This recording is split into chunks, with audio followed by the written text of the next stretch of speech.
நடிச்சிருக்கிறாரு. Vadivel comedy நல்லா இருந்தது. Sundar C and Vadivel combo அவங்களும் சூப்பராக நடிச்சிருந்தாங்க. ரொம்ப இன்ட்ரெஸ்டிங்கான மூவி. நிறைய தடவை எத்தனை தடவை வேணாலும் பார்க்கலாம். புடவை சீனில் நல்லா இருக்கு. ரொம்ப நாள் கழிச்சு இந்த மாதிரி தேட்டர் ஃபுல்லாக வெயிட் பண்ணி பார்க்குற ஒரு படம். சுந்தர் சார் சூப்பர் நடிப்பு. சுந்தர் சார் வின்னர் படம் மாதிரி இதுவும் வந்து ஒரு நல்ல காமெடி ஃபிலிமாக. வடிவேல் சார் சுந்தர் சிங் நல்லா நடிக்கிறாங்க. அவங்களால தான் அந்த படமே ஓடும்னு நான் நினைக்கிறேன். யூஸ்வலாக அரண்மனை 4 வரைக்குமே ஒரு த்ரில்லர் ஃபிலிம் மாதிரி இருந்தது. இது நல்ல காமெடி ஃபிலிமாக நல்லா இருக்கு, ஃபேமிலியாக பார்க்கறதுக்கு.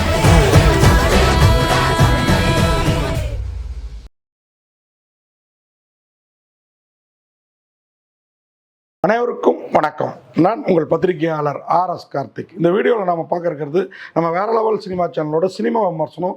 இப்போ நம்ம பார்க்க இருக்கிறது இந்த வாரம் திரைக்கு வந்திருக்கிற கேங்கர்ஸ் படத்தோட விமர்சனம். சுந்தர்சி வடிவேலு கூட்டணியில் ரொம்ப நாளைக்கு அப்புறம் வெளிவந்திருக்கிற படம். அந்த எதிர்பார்ப்போடு தான் போனோம்.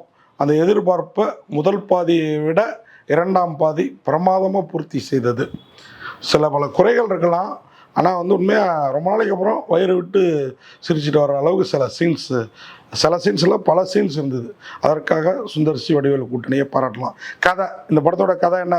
சுந்தர்சி படத்தில் என்னங்க லாஜிக் இல்லாமல் மேஜிக் பண்ணுவார் என்ன, அப்படி தான் இந்த படத்தோட கதை. ஒரு வரியில் சொல்கிறதுன்னா இன்னும் பெரிய கதையெல்லாம் கிடையாதுங்க. அதாவது நம்ம மதகத ராஜா இவர் எடுத்து 12 வருஷம் கழிச்சு ரிலீஸ் ஆகி இமாலயா வெற்றி பெற்றது இல்லைங்களா, விஷால் நடித்து. அந்த படத்தோட கதையும் இந்த படத்தோட கதையும் கிட்டத்தட்ட ஒன்று தான். அந்த படத்தில் 5-6 நண்பர்களுக்கு பாதிப்பு, அதனால் வில்லனை எதிர்ப்பார் சிங்கிள்மானா விஷால்.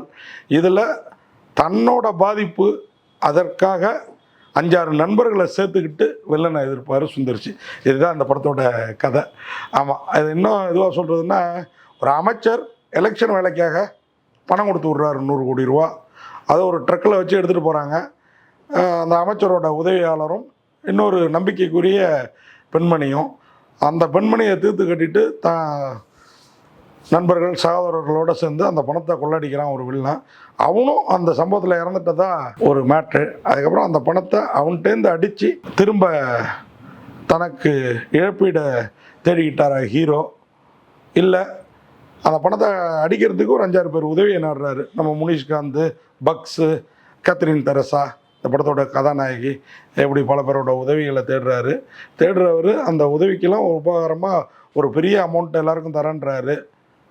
அந்த அமௌண்ட்டை கொடுத்தாரா, கொடுக்காமலே அந்த வில்லன் மாதிரி எஸ்கேப் ஆனாரா, இவங்கெல்லாம் என்ன ஆனாங்க? இதுதான் அந்த படத்தோட கதையும் களமும். இதை காமெடியாக நகர்த்துறேன்னு சொல்லி முன்பாதியில் கொஞ்சம் ட்ராஜடி பண்ணிவிட்டு பின்பாதியில் செம காமெடியாக படத்தை கொண்டு போயிருக்காங்க. உண்மையாக அதில் வந்து வடிவேலும் சரி சுந்தர்சியும் சரி, வின்னர் படம்லாம் இவங்க 2 பேரும் அப்படி கொண்டாடுற மாதிரி இருக்கும் பிரசாந்தோடு சேர்ந்து. இந்த படத்தில் அந்த செகண்ட் ஹாஃபில் அந்த பெப்பு இருக்குது. உண்மையாக வடிவேலு எனக்கு மாமன்னனோடு இதில் ரொம்பவே பிடிச்சிருந்தாரு. ஆமாம், சுந்தர்சி சரவணன்னா இதில் வந்து அந்த கேரக்டரில் என்னமோ தெரியல, சுந்தர்சி இப்போ சமீபத்திய படங்கள்லாம் சரவணங்கிற கேரக்டர் தான் எடுக்கிறாரு.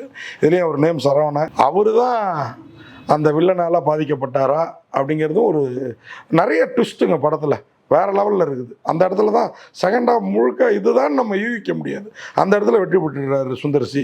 சுந்தர்சி மட்டும் இல்லை, சுந்தர்சி வடிவேலு கூட்டணி. அவங்க கூட கேத்தரின் தெரசா, சுஜாதாங்கிற கேரக்டரில், சிங்காரங்கிற கேரக்டரில் வடிவேலு. அவருக்கு இப்போ பெண் வேஷம் நல்லாயிருக்கு. படத்தில் ஒரு 2-3 சீனு பிரமாதமாக வர்றாரு பெண் வேடத்தில், அசத்தி இருக்கிறாப்புல. அது மாதிரி கேத்தரின் தெரசா சுஜாதாங்கிற கேரக்டரில் ஹீரோயினாக அருமையாக உட்காடுறாங்க. சுந்தர்சி வடிவேலு 2 பேருமே கொஞ்சம் முத்துன கத்திரிக்காய்ங்க இல்லையா, அதனால் கேத்ரின் தெரசா இப்போ கொஞ்ச நேரம் வடிவேலு அவங்கள ரூட்டு விட்றாரு. அவர்கிட்டேருந்து சுந்தர்சிக்கு அந்த ரூட்டு மாறுது. வழக்கமாக சுந்தர்சி படத்தில் நடக்கிறது தான். இது இல்லாமல் ஃப்ளாஷ்பேக்கில் வாணி பச்சன் கூடயும் கொஞ்சம் டூயட் பாடுறாரு சுந்தர்சி. பாடல சில சீன்ஸ் வந்து போகிறாரு. அப்புறம் வாணி போஜனும் பிரமாதமாக நடிச்சிருக்கிறாங்க மாதவிங்கிற அந்த கேரக்டரில். மாதவிங்கிற கேரக்டரையும் சுஜாதாங்கிற கேரக்டர்லாம் கூட சுந்தர்சி விட மாட்டார். இந்த படங்கள்லையும் அதே பேர். அது என்னமோ அவருக்கு சென்டிமெண்ட்டு. முனிஷ்காந்த் பார் ஓனராக, லாரி ஓனராக வராரு, வந்து வதிவேலால் பாதிக்கப்படுறாரு. அவரும் இந்த கேங்கில் எப்படி இணைகிறாரு. பக்ஸு அவரும் கணக்கு வாத்தியாராக வந்து அவர் ஒரு காமெடி பண்ணுறாரு.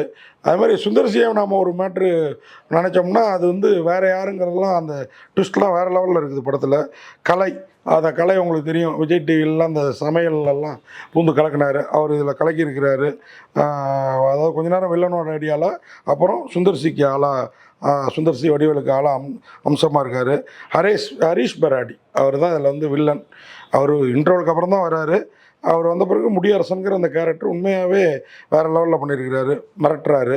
மைம் கோபி அவரும் இந்த கேரக்டரில் அவரும் சரி. அருள்தாஸ் கோட்டை அரசன்கிற ஒரு கேரக்டரில், மலை அரசன்கிற கேரக்டரில், முடியரசன், ஆமாம் அவங்க 3 பேரும் அண்ணன் தம்பி.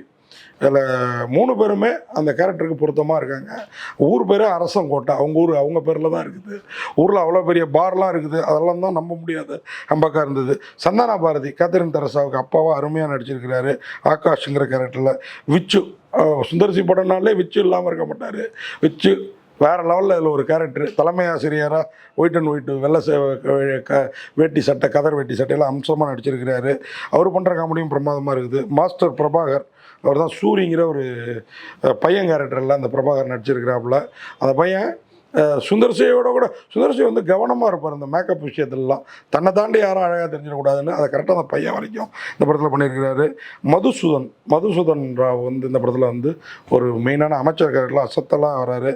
ரிஷி அவர் வந்து முத்தரசன்கிற கேரக்டரில் வராப்புல. அது இல்லாமல் ஸ்பெஷல் அப்பியரன்ஸாக விமல் படத்தில் இருக்காப்புல. ஆமாம், கெஸ்ட் அப்பியரன்ஸு. உண்மையாக யூகிக்கவே முடியாத ஒரு கதை.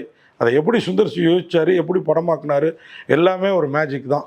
அதுதான் லாஜிக் இல்லாமல் மேஜிக் பண்ணுறதில்ல சுந்தர்சியை அடிச்சிக்க முடியாது. அது இந்த படத்துலையும் பண்ணியிருக்கிறாரு. ஆனால் எல்லாமே செகண்ட் ஹாஃபில் தான். ஃபஸ்ட் ஹாஃப் கொஞ்சம் திராவையாக இருக்குது, அதை நம்ம சொல்லி தான் ஆகணும்.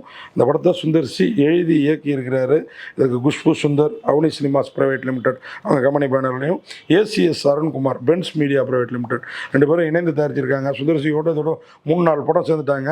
ஸோ வெற்றி கூட்டணியாக இருக்குது இந்த தயாரிப்பு கூட்டணியும். அதாவது குஷ்பு சுந்தர்சியோட மியூசிக், சத்யாவோட மியூசிக்கில் இந்த படத்தில் பெருசாக பாட்டெலாம் மனசில் நிற்கல.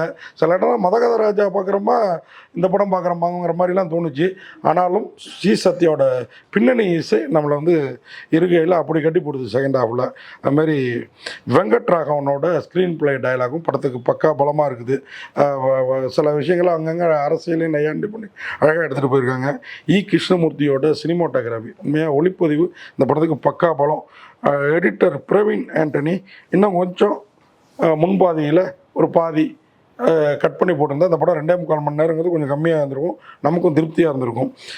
குருராஜ் அவரோட ஆர்ட் டைரக்ஷன் ஆகட்டும், ராஜசேகரோட ஸ்டண்ட் ஆகட்டும், பிருந்தா தீனாவோட டான்ஸ் ஆகட்டும், எல்லாமே சிறப்பாக இருக்குது. மொத்தத்தில் இந்த கேங்கர்ஸ், நமக்கு யார் கேங்கர்ஸு, நம்ம குடும்பம் தான். குடும்பமாக போய் பார்க்கலாம் சுந்தர்சி படம். பேய் இல்லாமல் ரொம்ப நாளைக்கு அப்புறம் ஒரு படம் எடுத்திருக்கு. பேய் ஆவி இல்லாமல் சுந்தர்சி எடுத்திருக்காரு.